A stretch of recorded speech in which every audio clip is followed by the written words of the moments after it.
పిల్లలు కావాలనే మీ కలను నెరవేర్చుకోండి. మొదటి కన్సల్టేషన్, మొదటి స్కానింగ్ ఉచితం. వివరాల కొరకు హెగ్డే ఫెర్టిలిటీని సంప్రదించండి. Welcome to Suman TV. నేను మీ సుమన్ టీవీ నాగ్. కోల్కతా ఇన్సిడెంట్కి సంబంధించినటువంటి వాటిలో ప్రతి ఒక్కరు అప్డేట్ అడుగుతున్నారు కదా. ఒక షాకింగ్ అప్డేట్ అయితే బయటికి రావడం జరిగింది. నిజంగా చాలా బాధాకరం అని చెప్పి చెప్పడంలో ఏమాత్రం సందేహం లేదు. ఎందుకు అని అంటే సందీప్ ఘోష్కి సంబంధించినటువంటి విషయం, అభిజిత్ మండల్కి సంబంధించినటువంటి విషయంలో కనుక మనం చూసుకుంటే బెయిల్ రావడం జరిగింది. అయితే దీనికి సంబంధించినటువంటి పూర్తి డీటెయిల్స్ ఏంటి అనేది రెగ్యులర్గా మమ్మల్ని ఫాలో అయ్యేటువంటి వాళ్ళు, అంటే నన్ను రవీంద్రనాథ్ గారిని ఫాలో అయ్యేటువంటి వాళ్ళు ఎవరైతే ఉంటారో ఈ వీడియో మొత్తం పూర్తిగా చూడండి. Coming to subject. Hello sir. Hi అండి నాగరాజ్ గారు. సార్, చాలా మంది ఇప్పటికీ కూడా నేను బయటికి వెళ్తే అడుగుతూ ఉంటారు, ఏమైంది కోల్కతా ఇన్సిడెంట్కి సంబంధించి మీరు మాట్లాడుకున్నారు కదా అని చెప్పేసి. ఓవరాల్గా ఏం జరిగింది సార్? అసలు బెయిల్ రావటం అనేది అయితే జరిగింది. యావత్ దేశాన్ని కదిపిన కలకత్తా ఉదంతం ఏదైతే జస్టిస్ ఫర్ అభియాన్ చెప్పి మొత్తం ఓన్లీ కలకత్తా ఒకటి కాకుండా యావత్ భారతదేశాన్ని, ప్రపంచాన్ని కూడా కదిపినటువంటి ఒక సంఘటన ఆర్జికర్ మెడికల్ కాలేజీలో ఆగస్టు 9 జరిగింది. ముఖ్యంగా అభయ్ మీద అత్యాచారం, హత్య సంబంధించినటువంటి రకరకాల మార్పుల్ని మనం కంటిన్యూగా కొన్ని వందల ఎపిసోడ్స్లో చేశాం నాగరాజ్ గారు. అయితే దీనికి సంబంధించి వ్యవస్థల మీద నమ్మకం పోయిందా, న్యాయ వ్యవస్థ మీద నమ్మకం పోయింది అన్నట్టుగా యావత్ భారతదేశాన్ని కూడా ఒక సంచలనంగా పేర్కొన్నటువంటి ఒక న్యూస్ రావడం జరిగింది.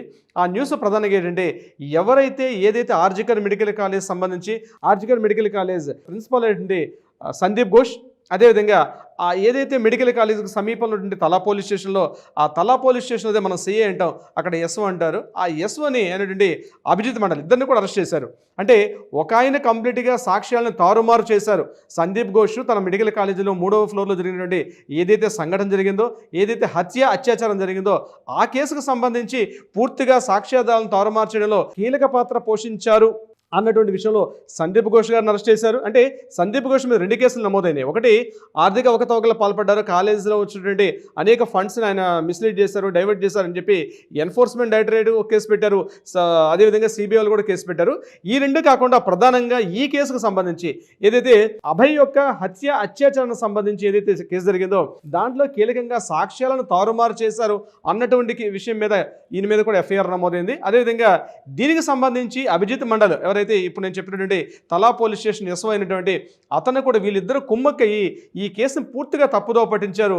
ఆయన కంప్లీట్గా ఎఫ్ఐఆర్ నమోదు చేయడంలో పూర్తిగా ఆయన కాస్త కీలకంగా ప్రధాన పాత్ర పోషించిన విషయం మీద వీళ్ళిద్దరిని కూడా అరెస్ట్ చేయడం జరిగింది. అయితే ముందుగా ఈ సంఘటన జరిగిన తర్వాత ఇమ్మీడియట్గా పోలీసులు, అంటే లోకల్ పోలీసులకి ఈ కేసును అప్పగిస్తే అక్కడున్న సెల్డా కోర్టు లోకల్ పోలీసుల కన్నా సిబిఐ ప్రధానంగా అద్భుతంగా పనిచేస్తుంది.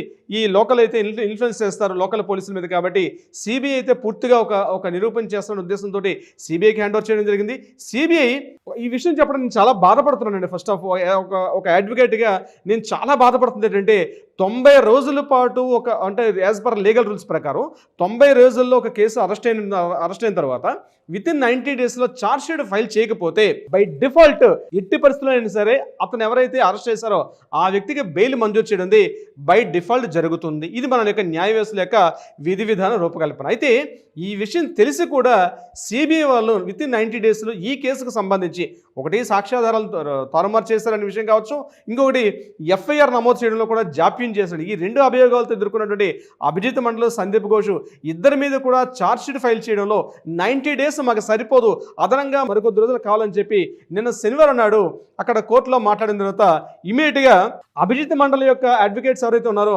సిబిఐ ఛార్జ్ షీట్ ఫైల్ చేయలేదు కాబట్టి మాకు ఇమీడియట్గా బెయిల్ శాంక్షన్ చేయమని చెప్పి అడగడం, బెయిల్ మంజూరు చేయడం కూడా ఇమీడియట్గా వడివడిగా జరిగిపోయి ఆ 2 సంఘటనలు కూడా. సో ఈవినింగ్ 5 o'clock ఇద్దరు కూడా బెయిల్ ఇష్యూ చేయడం జరిగింది. అత్యంత బాధాకరమైన విషయం అంటే, యావత్ దేశాన్ని కదిపినటువంటి ఈ కేసు సంబంధించి అభిజిత్ మండలికి అదేవిధంగా సందీప్ ఘోష్కి బెయిల్ రావడం వల్ల ఎంటైర్ కలకత్తా నగరం భగ్గుమంటుంది. టోటల్గా ఎంటైర్ స్టేట్ మొత్తం కూడా నిన్న ఇమీడియట్గా west Bengal junior doctors front అయితే వెంటనే రోడ్డు మీదకి వచ్చి నిరసనలు తెలపడం కూడా జరిపారు. ఇది కాకుండా కరుణామయ సెంటర్ నుంచి డైరెక్ట్గా సిల్డా హైకోర్టు వరకు ఎక్కడైతే ఉందో ఆ సిజిఓ కాంప్లెక్స్ వరకు కంప్లీట్గా వేలాది మంది కార్యకర్తలు గుమిగూడి ఇమ్మీడియట్గా ఎప్పుడైతే న్యూస్ వచ్చేసిందో, న్యూస్ రావడంతో ఇమ్మీడియట్గా వేల మంది వెళ్ళి సిబిఐ ఆఫీస్ ముందర ఎందుకు మీరు వితిన్ 90 డేస్లో మీరు ఎందుకు చేయలేకపోయారు, మీ మీద కోర్టు కూడా నమ్మకం పెట్టుకుని ఒక ఏజెన్సీ మీది, అంటే ఒక దర్యాప్తు కేంద్ర దర్యాప్తు సంస్థ, ఒక ఇండిపెండెంట్ బాడీ మీది ఏ రాష్ట్ర ప్రభుత్వాన్ని కానీ కేంద్ర ప్రభుత్వాన్ని కూడా కాకుండా ఒక ఇండిపెండెంట్ దర్యాప్తు సంస్థ మీరు ఎందుకు మీరు చేయలేకపోయారు?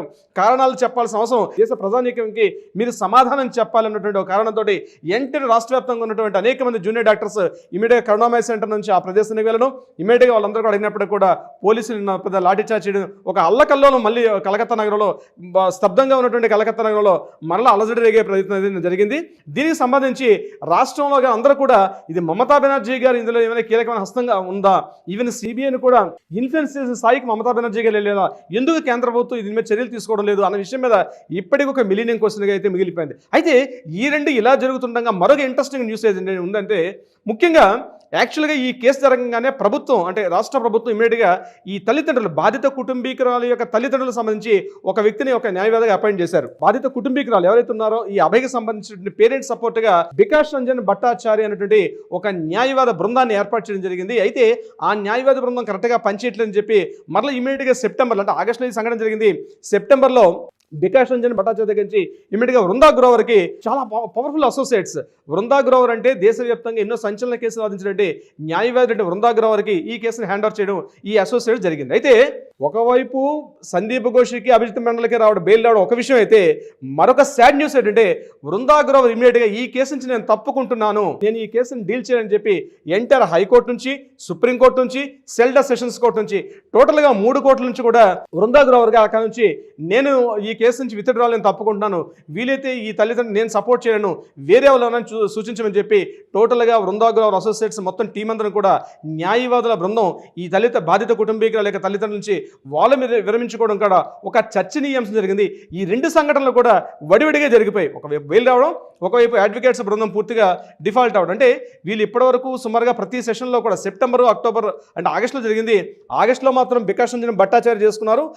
సెప్టెంబర్, అక్టోబర్, నవంబర్, డిసెంబర్, ఈ డిసెంబర్ 10 వరకు నిన్నటి వరకు కూడా కంప్లీట్గా వీళ్ళే న్యాయవాదుడిని ఈ వృందా గ్రోవర్ చూస్తారు. నిన్న ఆవిడ కూడా సడన్గా సడన్గా రిజైన్ చేసేసింది, బాధిత కుటుంబీకులు మేము న్యాయం చేయాలని చెప్పి ఆవిడగా పత్రికా ప్రకటన కూడా రిలీజ్ చేయడం జరిగింది. సో ఏమైనప్పుడు కూడా ఈ కేసుకు సంబంధించి అసలు వ్యవస్థల మీద నమ్మకం పోయిందా, అసలు ఏజెన్సీలు ఏం చేస్తున్నాయి, కోర్టులు, ఎందుకంటే కోర్టుకు ఒక స్టాండర్డ్ ఫార్మాట్స్ ఉంటాయి, ఆ ఫార్మాట్స్ ప్రకారం కోర్టులు పనిచేస్తాయి. అంటే తన ముందుకు ఏదైతే కేసులు వస్తాయో లీగల్ రూల్స్ ప్రకారం, చట్టాల ప్రకారం, న్యాయాల ప్రకారం ఏదైతే ఉంటాయో ఆ యాక్ట్స్ని, అమెండ్మెంట్స్ని అక్కడ పర్మిట్ చేస్తూ వాళ్ళకి బెయిల్స్ ఇవ్వడం ఉన్నది కోర్టు యొక్క విధి విధానం. కానీ ఏజెన్సీ సంస్థ ఏదైతే ఉందో వితిన్ 90 డేస్లో ఎందుకు సిబిఐ పూర్తిగా ఛార్జ్షీట్ చేయలేకపోయింది? ఒకవేళ ఛార్జ్షీట్ ఫైల్ చేయలేనప్పుడు సప్లిమెంటరీ ఒక ఛార్జ్షీట్ అయినా ఫైల్ చేయాల్సి వస్తుంది. మాకు ఇమీడియట్గా ఒక 1 వీక్ కావాలని 10 డేస్ కావాలన్నప్పుడు కూడా ఇమీడియట్గా హోల్డ్ చేసే అవకాశం ఉంటుంది. ఈవెన్ అది సప్లిమెంటరీ ఛార్జ్షీట్ కూడా ఫైల్ చేయకుండా, ఏమీ చేయకుండా కంప్లీట్గా సిబిఐ మేము ఈ కేసు మాకు ఇంకా టైం కావాలి, మేము ఇమీడియట్గా చేయలేకపోతామని చెప్పి సిబిఐ చెప్పడం అన్నది అత్యంత శోచనీయం, అత్యంత జుగుప్సాకరం, అత్యంత బాధాకరమైన విషయం. ఏంటంటే బహుశా భారతదేశంలో ఇంత ఈ వ్యవస్థ పూర్తిగా భ్రష్టు పట్టిపోయింది. ఎంటర్ ద టోటల్ మొత్తం వ్యవస్థ అంతా కూడా భ్రష్టు పట్టిపోయింది. ఒక కేసు మీద కళ్ళ ముందు జరిగిన కేసు, సాక్ష్యాధారాలు కనిపిస్తున్నాయి, అన్ని విషయాలు జరుపుతున్నాయి, కానీ 90 రోజుల పాటు సిబిఐ విచారణ చేసి కూడా సిబిఐ ఇంకా మాకు దర్యాప్తు సంస్థ మాకు ఇంకా టైం కావాలి. ఒకవైపు తెలుసు దర్యాప్తు బృందానికి సహకరించట్లేదు సందీప్ ఘోష్ అని చెప్పి, అయితే సందీప్ ఘోష్ మీద తెలుస్తోంది సాక్ష్యాధారాలను రూపమాపు చేశాడు. ఎందుకంటే సంఘటన 9 జరిగింది, 10వ తారీఖు అంటే ఇమీడియట్గా అక్కడ ఉండే సాక్ష్యాధారాలను కూడా పూర్తిగా రూపమాపే పనులు చేశాడు సందీప్ ఘోష్. ఆ విషయం యావత్ దేశం కూడా చూశారు. దానికి సంబంధించిన సాక్ష్యాధారాలు కూడా మీడియా వర్గాలు కూడా బయట పెట్టడం జరిగింది. ఇది కంటికి కనిపిస్తున్నటువంటి ఎవిడెన్సెస్.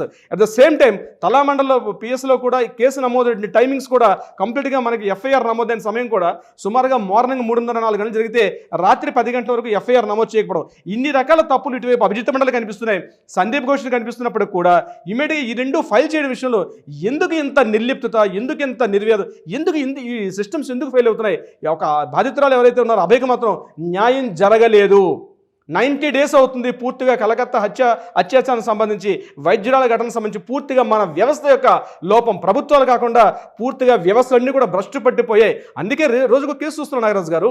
ఈ మధ్య వ్యవస్థ మొన్న రీసెంట్గా మనం ఒక అతుల్ సుభాష్ ఒక అబ్బాయిని చూసాం, వ్యవస్థ మీద పూర్తిగా న్యాయ వ్యవస్థ మీద ఆయన ఒక వ్యవస్థ మీద కోపంతో తను సూసైడ్ చేసుకున్న సంఘటన కూడా మనం అతుల్ సుభాష్ విషయంలో కూడా ఇదే జరిగింది. ఇక్కడ ద సేమ్ టైం ఇక్కడ కలకత్తా విషయంలో ఇంకెంతమంది ప్రాణాలు పోవాలి, ఇంకెంతమంది పోవాలి? న్యాయవాదులు కూడా మేము ఈ కేసు వాదించని చెప్పి బయటికి వెళ్ళిపోవడం రావడం ఏంటంటే ఎవరు ఒత్తిళ్లు పనిచేస్తున్నాయి, సెంట్రల్ గవర్నమెంట్ ఏం చేస్తుంది, రాష్ట్ర ప్రభుత్వం వాళ్ళు ఫెయిల్ అవుతున్నప్పుడు ఆరోగ్య శాఖ మంత్రి పోస్టు తన దగ్గర పెట్టుకున్నారు, హోమ్ మినిస్టర్ తన చేతిలో పెట్టుకున్నారు, ముఖ్యమంత్రిగా ఉంటూ ఇన్ని రకాల పోస్టులు తన చేతిలో ఉంటూ వ్యవస్థని ఏ రకంగా ఇన్ఫ్లుయెన్స్ చేస్తుండడానికి పూర్తిగా ఈ రోజు అభిజిత్ మండలికి, సందీప్ ఘోష్కి బెయిల్ రావడానికి పూర్తిగా రాష్ట్ర ప్రభుత్వం పెద్ద భారీ మూల్యం చెల్లించుకుంటుంది. ఏదేమైనప్పుడు కూడా ఈ రోజు కలకత్తా వ్యాప్తంగా ఉన్నటువంటి వైద్య వ్యవస్థ మొత్తం కూడా పూర్తిగా భ్రష్టు పట్టిపోయి ఉందని చెప్పడంలో ఎటువంటి సందేహం లేదు నాగరాజు గారు. అయితే చివరిలో కొసమార్పు ఏంటంటే సందీప్ ఘోష్కి బెయిల్ వచ్చినప్పుడు కూడా ఇక్కడ జరిగిన విషయం ఏంటంటే సందీప్ ఘోష్కి ఈ కేసు సంబంధించిన బెయిల్ వచ్చింది, కానీ ఆర్థిక అవకతవకలు, ఫైనాన్షియల్ డిస్టర్బెన్సెస్ ఏదైతే ఉందో దానికి సంబంధించి ఇంకా ఆయన జైల్లో ఉన్నాడు. ఆయన బహుశా వాటిలో అయితే వీటిలో మెయిన్ కేసులో వచ్చేసింది కాబట్టి 1-2 డేస్లో అది కూడా వచ్చే అవకాశం ఉంటుంది. అయితే ఈ రోజుగా మాత్రం సందీప్ ఘోష్ ఇంకా జైల్లో ఉన్నాడు. అభిజిత్ మండల్ మేబీ ఇవాళ సాయంత్రం రేపు మార్నింగ్ కల్లా అభిజిత్ మండల్ అయితే బెయిల్ నుంచి బయటకు వచ్చేస్తాడు అని వాళ్ళ అడ్వకేట్ కూడా చెప్పడం జరిగింది. కానీ సందీప్ ఘోష్ మాత్రం ఇంకా జైల్లో ఉన్నాడు. ఎందుకంటే ఈ కేసు మీద బెయిల్ వచ్చింది, కానీ మిగిలిన ఇంకో 2 కేసులు ఉంది కాబట్టి ఏదేమైనప్పటికీ కూడా ఈ కేసులో కూడా బెయిల్ రావడం మాత్రం ఎవరు కూడా హర్షించదగ్గ విషయం కాదు. ఎవరు కూడా యాక్సెప్టెన్స్, భారత ప్రజానీకం మొత్తం కూడా తలదించుకొని సిగ్గుగా ఉన్న వ్యవస్థ అయితే కనిపిస్తోంది నాగరాజు గారు. చాలా దారుణం అండి నిజంగా. తలుచుకుంటే కూడా చాలా బాధగా ఉంది. చూద్దాం, ఏదేమైనా we want justice, we demand justice. Thank you so much Ravindranath garu. Thank you so much Nagaraju గారు.